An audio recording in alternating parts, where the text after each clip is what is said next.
கேட்குறாங்களா என்ன? ஒரு வருஷம் ஆயிருக்கும், ஒரு வருஷத்துக்கு மேலே ஆயிருக்கும். ஆனால் உனி இருக்கு, 1.5 வருஷம் இருக்கும். நிறைய உனி இருக்கு. விடுதலை. டேய் கை கை காலை சரியா போடு. ஒன்றும் இல்லை சாமி, ஒன்றும் இல்லை தங்கப்பிள்ள.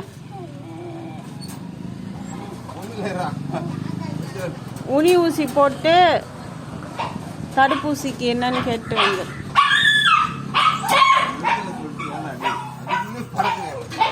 விடுதலை.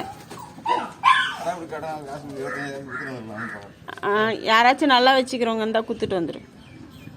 நல்லா பார்த்துக்கிறவங்க இருந்தால் கொண்டு போய் ரோட்டில் விட்டுட்டாங்கன்னா கஷ்டம். ஆமாம், ஹாஸ்பிட்டலெல்லாம் இல்லை, இருக்கிற நாயை எடுத்துன்னு போங்கன்னுவாங்க.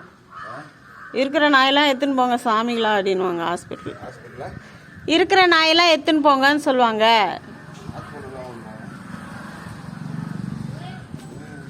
உனி ஊசி தடுப்பூசி அவர் சொல்லுவார். உனி ஊசி போட்டிருக்க வெரி குட்.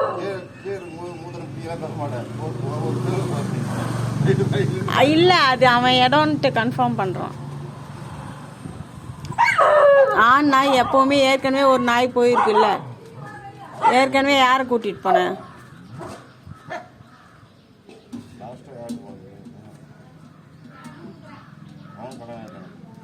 அவனை கூட்டின்னு போனேன்ல, அதனால தான்.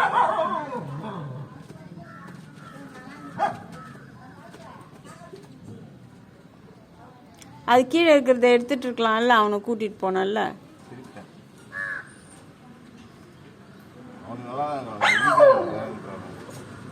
நமக்கு எப்படா தெரியும் அவன் நல்லா இருக்கிறானா இல்லையான்ட்டு? எது அஃபெக்ட் ஆகுதுன்னு எந்த நமக்கு தெரிய மாட்டேங்குது.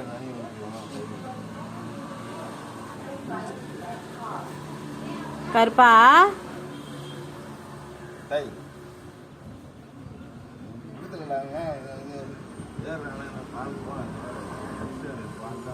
அவன் ஃபர்ஸ்டே அவனுக்கு உடம்புலாம் புண்ணா ஆயிட்டு அவன் செத்து போயிடுவான் அப்படிங்கிற நிலமையில தான் ஒரு பாப்பா தூக்க மாட்டான்னா.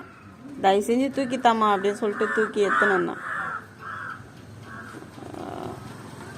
இவனுக்கு இப்படியெல்லாம் முடி வரும், இவன் வேற மாதிரி பிரீடு.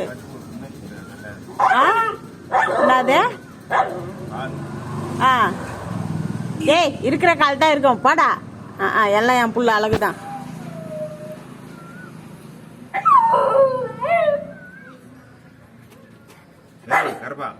சரி போ, டைம் ஆயிடுச்சு, போயிட்டு வா. டைம் ஆகலையா? பொறுமையா போறியா? அப்புறம் என்ன அதுக்கு இப்போ ஏற்று கட்டினா? டைம் ஆயிடுச்சு. இப்போ ஓடுறதுக்கு டைம் ஆயிடுச்சா? பொறுமையா போனா முன்னாடி கிளம்புறேன்.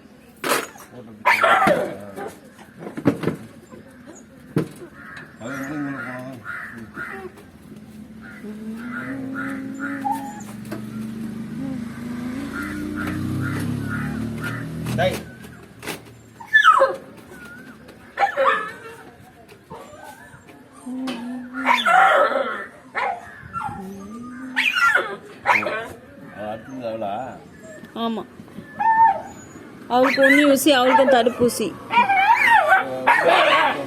புரியல, கேளு. தடுப்பூசி இப்போ என்னைக்கு எடுத்துட்டு வரதுன்னு? அவனுக்கு 16ஆம் தேதி உண்ணி ஊசி போட்டா 1 மாசம் கழிச்சு எத்தனை சொன்னாரு.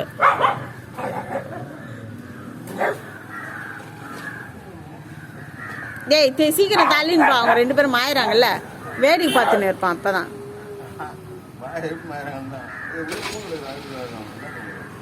எதுவும் நம்ம பழகிறான்ல, அவளையே கஷ்டப்பட.